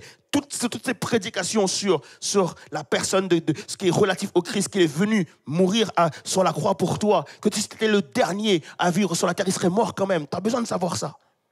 Mais à un moment donné, tu ne dois pas t'attarder sur les notions élémentaires de l'enseignement, mais tu dois tournons-nous plutôt vers ce qui correspond au stade adulte, sans nous remettre à poser les fondements, c'est-à-dire l'abandon des actes qui mènent à la mort et la foi en Dieu, sans oublier qu'il faut abandonner le péché et grandir, construire sa foi en Dieu. Est-ce qu'on est d'accord avec ça ou pas? Ce qui correspond au stade adulte. C'est intéressant parce que du coup, on se rend compte qu'on vient à l'église la plupart du temps le dimanche matin. Or, le dimanche matin n'est pas véritablement propice à l'enseignement. Est-ce qu'on est d'accord avec ça? Oui? C'est pas propice à l'enseignement? Pourquoi? Parce que imagine que ce dimanche, je te fais tout un enseignement sur le didascalos. Tu sais, au bout de 15 minutes, tu te dis, oh là là. Ça, c'est le dimanche matin, tu viens à l'église, on vient de chanter, on vient de louer Dieu, on vient de prier ensemble, on a besoin d'avoir une prédication. On est d'accord? Ça, c'est le dimanche matin. On a besoin d'avoir une prédication. On a besoin d'avoir un encouragement. On a besoin d'être boosté. On a besoin d'aller plus loin dans notre foi. On a besoin d'être encouragé. C'est normal. Et donc, le dimanche matin, c'est beaucoup plus propice à la prédication. Donc, du coup, ça veut dire que si on vient que le dimanche matin à l'église, du coup, on n'est pas enseigné. Est-ce que vous êtes d'accord avec ça ou pas? Et donc, du coup, il faut absolument qu'on puisse voir comment en semaine, on peut mettre des programmes d'enseignement et comment nous devons prier justement pour que dans l'église, il y ait des enseignants capables justement d'enseigner ces programmes-là. Normalement, lorsqu'il y a un enseignant dans une église, Comme je l'ai dit tout à l'heure, très rapidement, ce qu'on en trouve, c'est une école biblique. Quelque chose qui permette à ce que les enfants de Dieu, en semaine, trouvent des enseignements abordables, des choses qui peuvent effectivement les faire grandir. L'enseignant recherche les fruits et pas les émotions. Le but d'un enseignant, c'est que tu grandisses. Osée 4, le verset 6 nous dit « Mon peuple est détruit » ou « Mon peuple meurt ». Pourquoi ? Parce qu'il lui manque la connaissance. C'est ce qui fait mourir mon peuple. C'est ce qui fait que les gens, en fait, sont dans leur forteresse. C'est ce qui fait que les gens sont dans leurs pensées limitantes. C'est ce qui fait que les gens sont bloqués. C'est ce qui fait que les gens se disent « On ne va jamais y arriver. C'est trop grand pour nous. C'est pas possible pour nous. Pour moi, ça, c'est impossible. Ça, c'est réservé à, etc., etc. » C'est ce qui fait qu'on est toujours sur le reculoir. Parce que mon peuple périt, mon peuple ne sait pas qui il est, mon peuple ne connaît pas son identité, mon peuple est détruit, périt par manque de connaissance. Mais la suite du verset est terrible. On va le lire ensemble. Il dit, puisque tu as rejeté la connaissance, je te rejetterai et tu seras dépouillé de mon sacerdoce. Puisque tu as oublié la loi de ton Dieu, j'oublierai aussi tes enfants. Je dis, oh, waouh! La suite est terrible. Et moi, je me suis demandé, mais Seigneur, mais à quel moment je rejette la connaissance? C'est là que je me suis dit, waouh, à quel moment on rejette la connaissance de Dieu? Parce que nous, dans notre tête, et moi pareil, pour moi, rejeter quelque chose, c'est me lever contre. C'est dire, je ne suis pas d'accord. Pour moi, c'est ça, en fait, rejeter la connaissance. Vous voyez ce que je veux dire ou pas? Pourtant, la réponse, elle est dans le texte, en fait. Dit que ce n'est pas le fait de dire, je ne suis pas d'accord. C'est même pire que ça. En fait, tu peux très bien dire que tu es même d'accord. Je pense que la plupart du temps, quand on entend un enseignement, on dit tous Amen. Vous voyez ce que je veux dire ou pas? Alors, qu'est-ce que c'est que rejeter? C'est clairement dit dans le texte, il dit, puisque tu as oublié. En fait, il dit qu'au final, rejeter la connaissance, c'est le fait d'oublier. Tu te dis, waouh, Seigneur, je n'ai pas fait exprès d'oublier. Et bien sûr, tout ce que tu veux retenir, on est d'accord que tu le retiens. On est d'accord avec ça ou pas? Tout ce que tu veux retenir, tu le retiens. Film, série, etc. Ce que tu veux retenir, tu retiens. Mais si tu te permets d'oublier, c'est ça rejeter. Si tu te donnes le choix d'oublier, tu te donnes le droit d'oublier, tu te dis, ok, j'ai entendu une prédication ce dimanche, vas-y, jusqu'à demain, mercredi peut-être. Après, je me donne le droit d'oublier. C'est ça rejeter. Je dis, Seigneur, c'est ça rejeter. C'est le fait que je me donne le droit d'oublier. Et c'est pour ça que dans la plupart des sacerdoces de l'Ancien Testament, on demandait aux gens d'apprendre la Bible par cœur. Parce que justement, tu ne peux pas oublier. Serre ta parole, serre la parole dans ton cœur. Afin de ne pas pécher contre elle, garde la parole dans ton cœur, garde-la, elle nourrit ton âme, nourris-toi de la parole, etc. etc. Dans l'Ancien Testament, en fait, il y a plein de rappels pour te dire ne sois pas oublieux. Mais sois quelqu'un justement qui t'applique à la parole. Donc du coup, attention les amis, au fait d'oublier l'enseignement que vous recevez.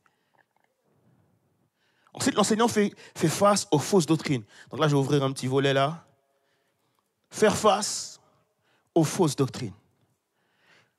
Il y a tellement de fausses doctrines dans nos églises. Et les fausses doctrines ont souvent l'air plus belles que les bonnes doctrines. Les fausses doctrines sont souvent plus attirantes que les bonnes doctrines. Attirantes, pardon. Et ça a toujours l'air un peu plus sucré. Vous voyez ce que je veux dire ou pas? Et ça donne toujours envie. Théologie de la prospérité, tu seras riche. Mais bien sûr, mon frère. Vous voyez ce que je veux dire ou pas? Les paroles de foi. Je déclare que. Mais bien sûr, tu as envie. Les bénédictions de Toronto où tu vois tout le monde rire aux éclats. Tout le monde a envie. Et souvent, les amis, les fausses doctrines sont beaucoup plus attirantes que la bonne doctrine. Et il y a tellement de fausses doctrines. Mais en fait, les fausses doctrines aussi sont pernicieuses. Elles sont faciles à croire. Parce que dans la fausse doctrine, il y a toujours quelque chose qui est pris dans la Bible pour enseigner justement cette fausse doctrine. Et ce qui est grave, c'est que tu as du mal à comprendre rapidement que c'est une fausse doctrine.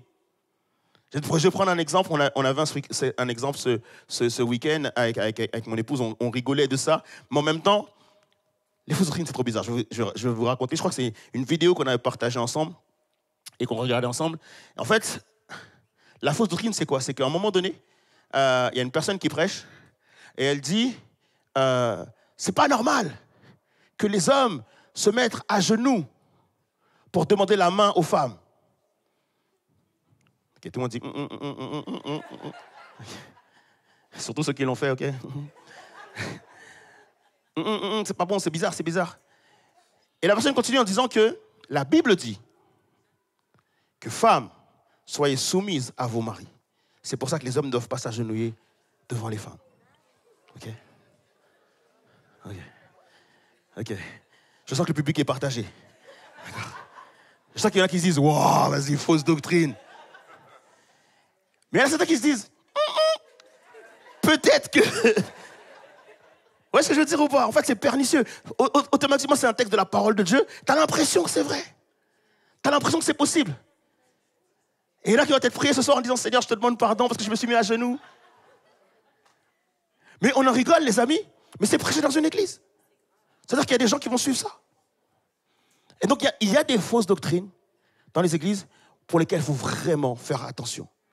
Mais pourquoi on se dit à un moment donné peut-être que? Parce qu'on manque de connaissances. Plusieurs aussi fausses doctrines lorsque, par exemple, Jésus-Christ va faire un miracle. Imagine, Jésus fait un miracle et il guérit un aveugle. Comment il le fait? Il rage dans sa main et ensuite il passe ça dans les yeux de l'aveugle. Ok? Tu te dis, vas-y. T'imagines un homme de Dieu qui vient te voir. Tu as un problème de la vue. Et je vous assure, ça arrive. Et pourquoi, en fait, finalement, personne ne dit rien? Pourquoi? Par manque de connaissances. Parce qu'au final, il y en a plein qui disent, mais non, c'est pas beau, c'est pas possible. Mais il y en a plein d'autres qui se disent, mais c'est dans la Bible. Donc peut-être que. Et c'est ça le grand problème de c'est dans la Bible. Parce que c'est dans la Bible, donc c'est biblique. Donc comme c'est biblique, ça veut dire que je peux le faire. Donc demain, j'arrive, normal. Mais en fait, les amis, c'est pas parce que c'est écrit dans la Bible que l'interprétation que tu en fais est biblique. Biblique ne signifie pas être dans la Bible. Biblique signifie la bonne interprétation. C'est comment justement je vais appliquer cela, comment je vais l'interpréter, comment je vais reconnaître cela et le faire. Par exemple, il y a des miracles que Jésus a fait. Il ne nous a pas dit de les refaire. Je ne sais pas, moi, pourquoi tu irais marcher sur l'eau? Parce que c'est dans la Bible. Pourquoi tu voudrais calmer la tempête?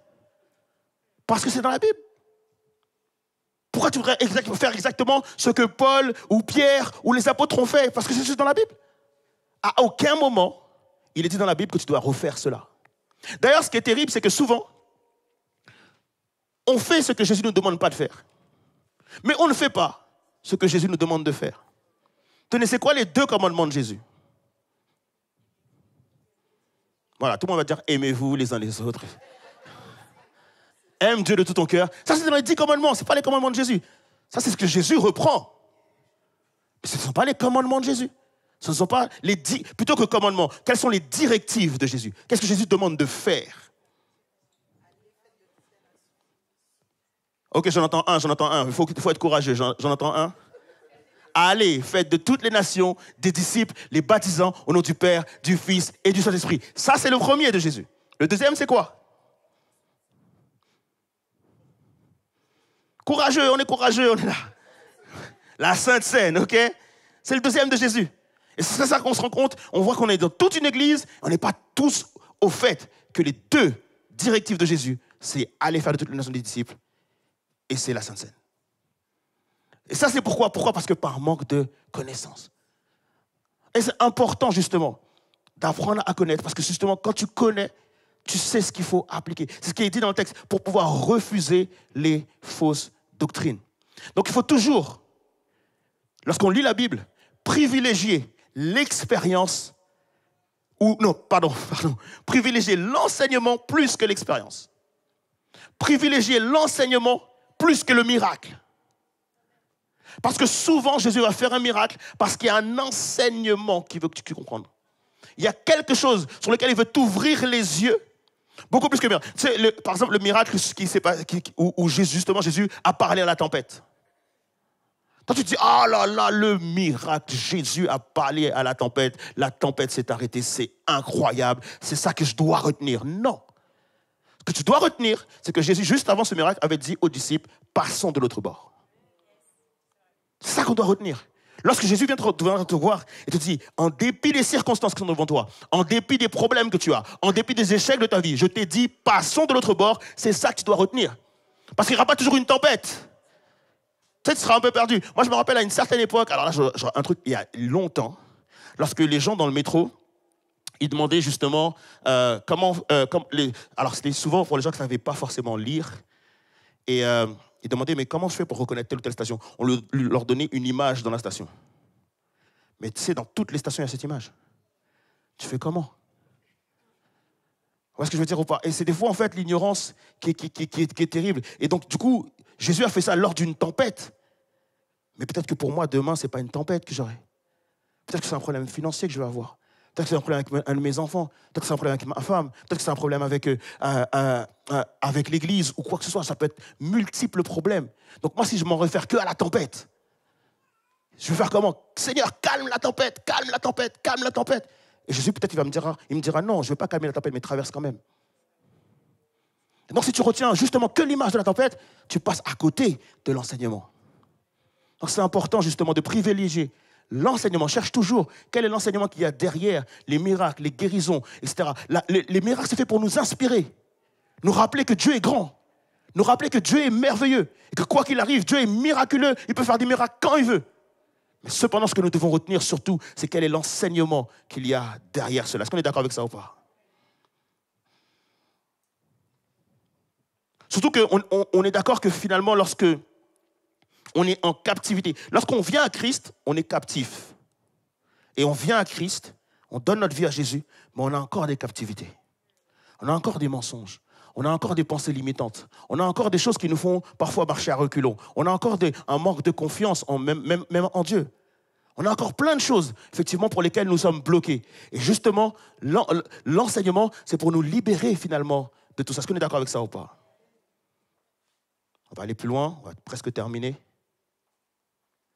Quels sont les freins, justement, à l'enseignant? Quels sont les freins, justement, si tu as un ministère d'enseignement, quels peuvent être tes freins? Premièrement, c'est que ce n'est pas forcément reconnu. Beaucoup d'églises, la nôtre, certainement, puisqu'on n'en a pas. Okay. L'idée, c'est que si on prêche sur ça, c'est pour réveiller aussi ça chez nous.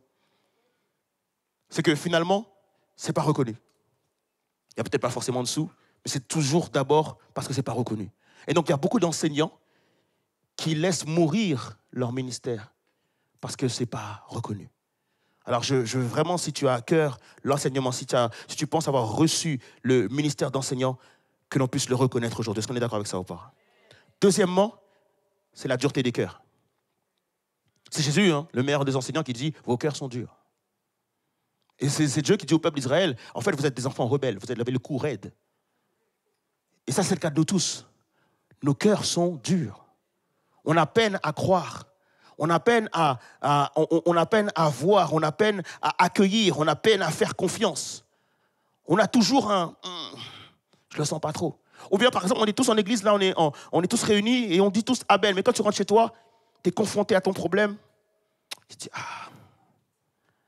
Et ça, c'est un vrai souci. En fait, nos cœurs sont durs, nos cœurs sont raides. Et il faut absolument, justement, qu'on puisse apprendre à accueillir l'enseignement.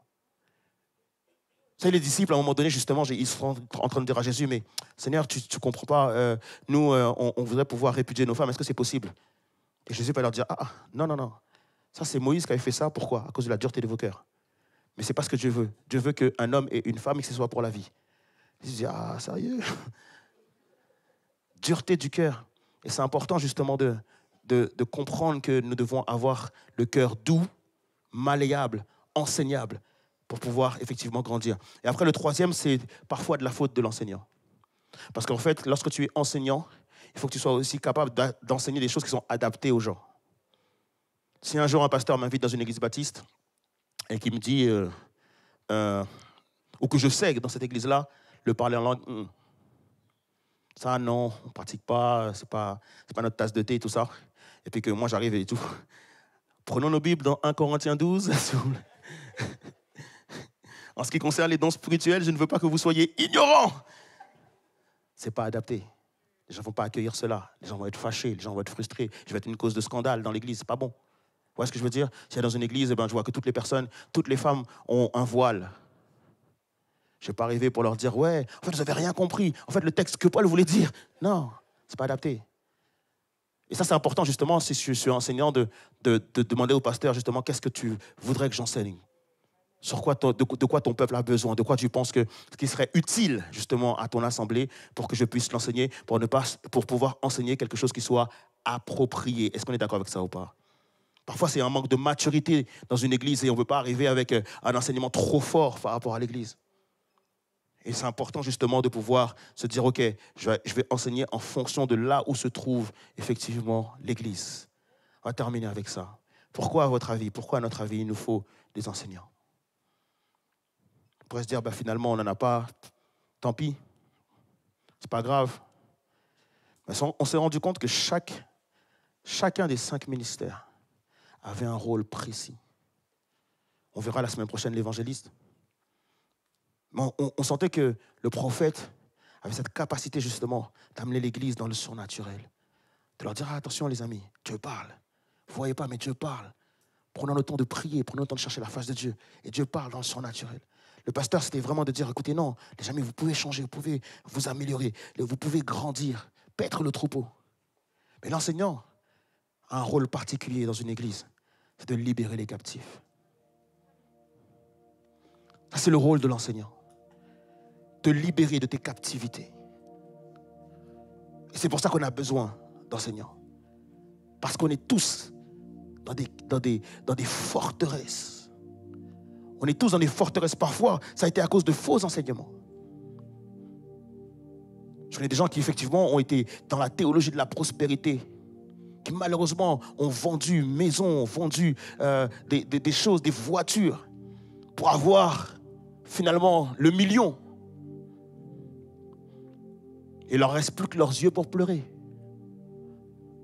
Pris dans une captivité. Et le pire de ça, c'est que lorsqu'il ne leur reste plus que leurs yeux pour pleurer et qu'ils retournent voir ceux qui leur ont prêché justement cet évangile de prospérité, on leur dit, c'est parce que vous n'avez pas assez de foi. C'est à cause de vos péchés. Donc du coup, la personne considère maintenant, non seulement elle a perdu sa maison, elle a perdu sa voiture, elle a perdu son argent, mais elle croit que Dieu ne l'aime pas.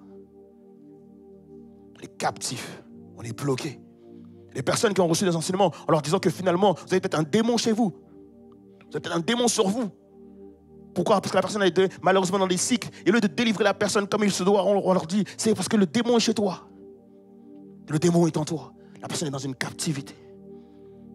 Proverbe 2, le verset 10 nous dit, car la sagesse viendra dans ton cœur, la connaissance, la sagesse, la science viendra dans ton cœur. Et la connaissance fera quoi? Les délices de ton âme. La connaissance te rassasiera. La connaissance va venir t'abreuver. Tu vas être arrosé de la part de Dieu. Tu vas être lavé de tes souillures. Tu vas être lavé de tes blessures. Tu vas être lavé de tes pensées limitantes. C'est pour ça qu'on a besoin justement d'enseignants, parce qu'il y a trop de personnes qui sont dans des forteresses. Et la prédication ne suffit plus. Est-ce qu'on est d'accord avec ça ou pas, les amis? La prédication ne suffit plus le dimanche, oui, on dit tous amen, mais en semaine, tu es comme bloqué. En semaine, tu ne sais pas forcément comment t'en sortir. Tu es dans une situation avec ton mari, ta femme, et vous ne savez pas comment faire, vous ne savez pas comment vous en sortir, parce que l'enseignement manque. Parce qu'on croyait que le mariage était pour nous épanouir, on croyait que le mariage était pour être heureux, on avait oublié que le mariage était pour être sanctifié, c'était pour pouvoir ressembler à Christ. On a oublié qu'il y avait un rôle pour un homme, un rôle pour une femme, on a oublié toutes ces choses, où on ne le sait pas en fait. Et donc on est bloqué, on est captif. Et c'est pour ça qu'on a besoin d'enseignement pour nous libérer de nos captivités, pour nous libérer de nos forteresses, pour nous libérer de tout ce qui est faux chez nous en fait. Je crois que si le Seigneur permet ce matin que l'on puisse prêcher ce message, C'est parce que je sens qu'il y a encore de nombreux captifs. Plusieurs personnes. Et ça me rend triste parce que je me dis, waouh, le dimanche matin, c'est extraordinaire. Des fois, on partage avec les équipes de louanges. On dit, oh, Dieu a fait des choses merveilleuses ce matin. Ça a été glorieux. Mais en semaine, les gens se battent. En semaine, les gens pleurent. En semaine, il y a des crises de colère. En semaine, il y a des couples qui se déchirent. En semaine, il y a des enfants qui se rebellent. En semaine, il y a des mamans qui se mettent en colère, des pères qui se mettent en colère parce qu'ils ne savent pas gérer le foyer. En semaine, c'est terrible. C'est comme si finalement, le diable se disait, mais réjouissez-vous et je vous attraperai plus loin. Est-ce qu'on est d'accord avec ça ou pas, les amis? On veut bannir ça de nos vies. On veut littéralement finir avec ça, en fait. Pour se dire qu'on n'est pas là pour faire belle figure le dimanche. Juste, on est là tous réunis le dimanche. Et lorsqu'on vient le jeudi à la prière, il n'y a plus grand monde. Parce que chacun est pris dans ses affaires, chacun est pris dans ses trucs. Je peux comprendre qu'effectivement, on a des activités, il y a plein de choses à faire et qu'on n'a pas forcément le temps. Ça peut arriver. Mais il faut juste se rappeler d'une chose. Lorsque Dieu a voulu délivrer le peuple d'Israël de la main de Pharaon, ce que Pharaon a pris comme décision, c'est de les faire travailler 2 fois plus. Et nous, on croit que le travail, c'est une bénédiction. Mais travailler trop, ce n'est pas une bénédiction. Être tout le temps occupé, ce n'est pas une bénédiction. Ne jamais avoir un temps pour soi, ce n'est pas une bénédiction. Dieu ne nous a pas créés pour le travail, les amis. Bien au contraire. Ce que Jésus nous dit, c'est que venez à moi, vous tous qui êtes chargés, fatigués. Je vous donnerai quoi? Du repos. Le chrétien doit être en repos. Le chrétien doit être en paix. Le chrétien doit être en joie. Le chrétien doit être victorieux. C'est ça en fait que la Bible nous dit. Et on a besoin d'être libéré de ces forteresses-là. Pour dire que normalement, la joie du Seigneur doit être mon partage. Que le lundi, lorsque je me retrouve avec mon épouse, que ce soit la joie. Lorsque mes enfants viennent à la table, les enfants, c'est la bénédiction de la part de Dieu. Elle se fait suivre d'aucun chagrin. Donc normalement, à la table, on doit être tous les 5 en joie, en paix, en harmonie. Nos cœurs doivent être chargés de la joie de Dieu. On doit avoir le fruit de l'esprit qui grandit en nous. Pour être capable d'avoir la maîtrise de soi, de l'amour pour les uns et pour les autres, d'avoir de la bonté, de vouloir du bien pour les autres. Mais lorsqu'il y a des pensées de colère, lorsqu'il y a des animosités, lorsqu'il y a de la jalousie, lorsqu'il y a des querelles, lorsqu'il y a toutes ces choses-là, ça ne vient pas de Dieu, ça c'est la chair. Et on a besoin d'enseignement pour nous sortir de nos captivités. Parce que le diable nous fait croire que c'est parce que tu es colérique. Mais t'inquiète pas, ça va partir. Tu as encore le temps. Tu vas faire 15 ans comme ça, 20 ans comme ça. Le diable te fait croire que finalement, non, c'est parce que tu as eu des blessures dans le passé. Un jour, ça passera. Tu feras 20 ans comme ça. Non. Ce n'est pas ce que la Bible dit. Est-ce qu'on est d'accord avec ça ou pas, les amis? La Bible dit que la vérité nous affranchira. La vérité nous rendra libres. Donc lorsque tu sens que tu n'es pas libre, tu dois chercher quelle vérité peut me rendre libre de cette captivité, de cette pensée limitante. Et j'ai à cœur de prier pour chacun d'entre vous, en tout cas pour ceux qui veulent lever la main. Si tu es pris dans une captivité, si tu es pris dans une forteresse, si tu as l'impression de te battre tout le temps, mais c'est comme donner des coups d'épée dans l'eau parce que ça revient tout le temps la même chose. Dernièrement, j'ai quelqu'un qui m'a dit, écoute, j'en ai marre de me battre. Je ne veux même plus espérer. Parce que si j'espère et que ça n'arrive pas, et que je me revois encore dans des trucs bizarres, je vais être totalement découragé. J'ai envie d'aider quelqu'un ce matin parce que la Bible, elle est claire. Si quelqu'un est en Christ, il est une nouvelle créature. Les choses anciennes sont passées. Et voici, toutes choses sont devenues nouvelles.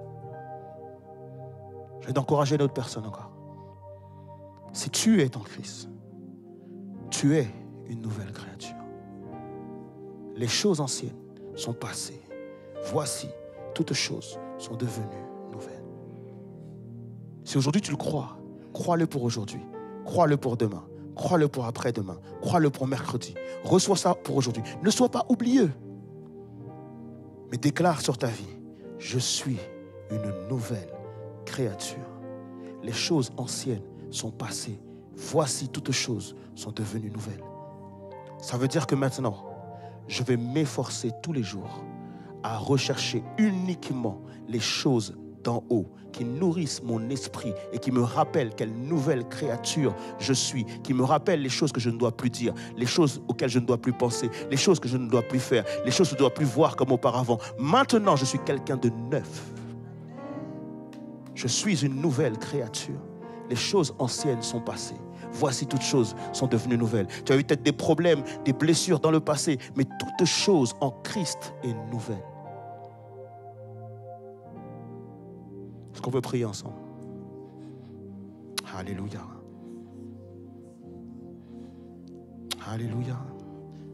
Comment juste à prier à ta place, s'il te plaît? Alléluia. Comment juste à prier à ta place? Peut-être que même dans ta prière, dis Seigneur, envoie effectivement des enseignants. Envoie effectivement des enseignants.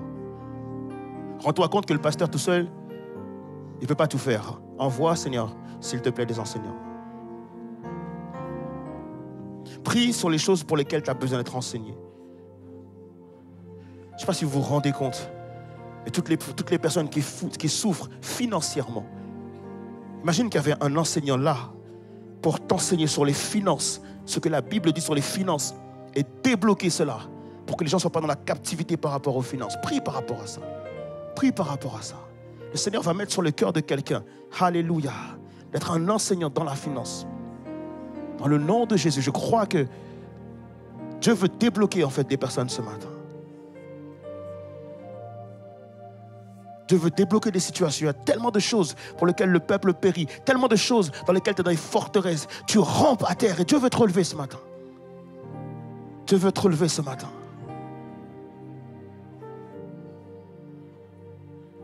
Alléluia. Alléluia. Alléluia. Prie avec soif, prie avec une faim, prie avec un zèle, un désir. Prie comme quelqu'un qui soupire après quelque chose. Dis à Dieu que c'est important. Dis-lui que c'est important. Secoue-le ce matin. Dis-lui, Seigneur, c'est important. Tends l'oreille, écoute-nous, entends-nous ce matin, Seigneur Dieu. C'est important, Seigneur Jésus. Chaque jour, je pleure. Chaque nuit, je n'arrive pas à dormir. Chaque fois, c'est compliqué, Seigneur Dieu. Mes semaines sont difficiles. J'arrive à l'église fatigué. J'arrive à l'église chargé, Seigneur Dieu. J'ai besoin que tu prennes soin de moi dans la semaine. J'ai besoin d'avoir des cours. J'ai besoin d'apprendre des choses. Et je ne veux pas, Seigneur, que ma soif d'apprendre, qu'il y ait des tordus sur Internet qui mettent des faux enseignements et qui m'emmènent vers des choses qui ne sont pas bonnes, vers des choses qui ne te glorifient pas, vers des choses que je n'obtiendrai jamais parce que ça n'a jamais été une de tes promesses. Mais au contraire, Seigneur Dieu, permets qu'il y ait des enseignants, Seigneur Dieu, selon ton cœur. Des personnes que tu auras oint, choisies, remplies de ton esprit, Seigneur Dieu, pour nous enseigner les trésors cachés dans la parole de Dieu, Père. Amène une soif, Seigneur Dieu, pour l'enseignement. Amène une soif pour la connaissance. Amène une soif pour la sagesse. Amène une soif pour la science, Seigneur Dieu, pour le désir de savoir, Père éternel. Les gens qui meurent, Seigneur Dieu, avec des fausses vérités, Seigneur Dieu, pendant des années, ils ont grandi avec ça. Pendant des années, ils répètent cela.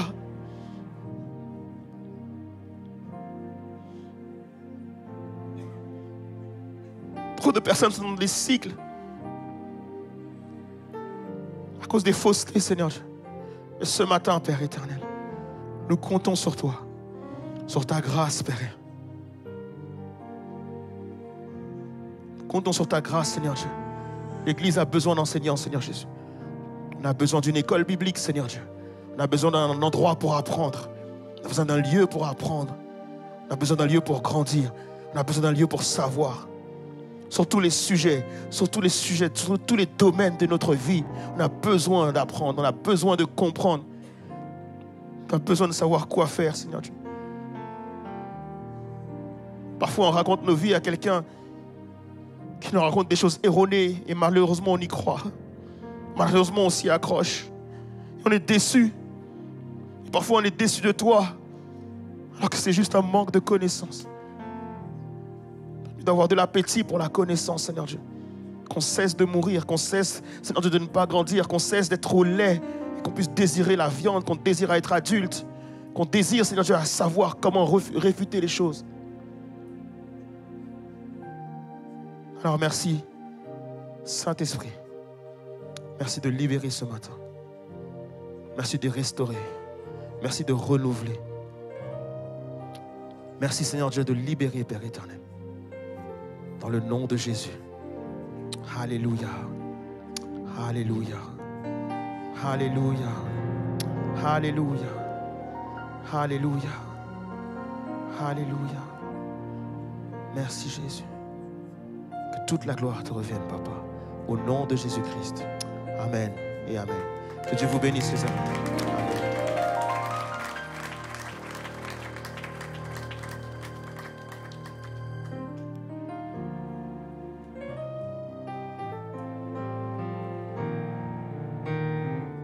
Amen, amen, amen, amen. Merci Seigneur pour ces paroles qui permettent en fait de faire une mise à jour, en fait, qu'on puisse vraiment savoir où on est, où est-ce qu'on se situe, quel est notre état d'esprit surtout.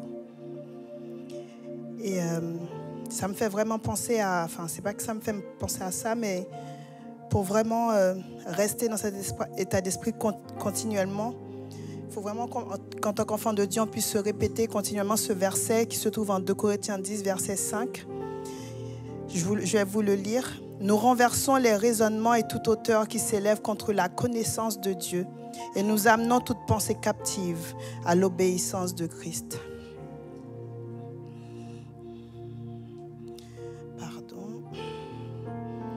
Pendant que les membres de l'accueil vont passer pour faire les annonces, si il y a des personnes qui nous visitent pour la première fois, je vous prie de lever la main, s'il vous plaît, afin que l'on puisse vous accueillir comme il se doit.